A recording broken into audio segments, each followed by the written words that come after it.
La bavette d'Aloyo. Où est-ce qu'elle se situe? C'est simple, nous on travaille des ART3. Là ici on a un jeu de bavette qui se compose de 3 côtes. On va déjà enlever le jeu de 3 côtes. On prend ras de la 3e côte et on va tracer juste tout droit.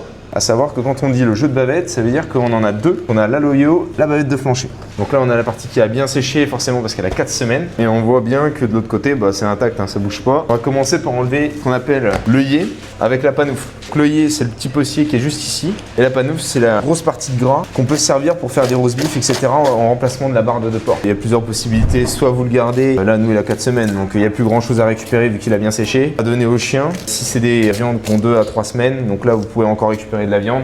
Là, on peut en faire tout à fait du triage pour les merguez ou quoi que ce soit. On va enlever juste ici, nous, ce qu'on va appeler la fausse hampe. C'est un morceau qui va y ressembler. Légèrement plus de mâche. Par contre, en termes de fibres, on est presque pareil. Donc, c'est très intéressant, mais pour les connaisseurs. Et dans les bonnes bêtes, notre petite partie de fausse hampe.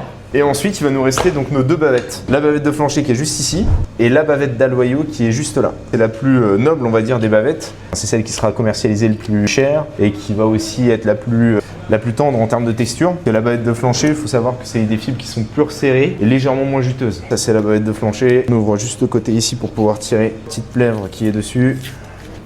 Ouais, on reste sur la fibre longue, mais c'est une texture qui est complètement différente. En dessous de notre bavette d'Aloyo, on a toujours une partie pièce à bisteck hachée. Donc on a bien toutes nos parties, avec notre fausse hampe qui est juste là, la bavette de flancher, notre partie à bisteck haché, jeu de bavette. Là ici, on a notre panoufle avec notre œillet, notre jeu de 3 côtes parce qu'on travaille que des ART3.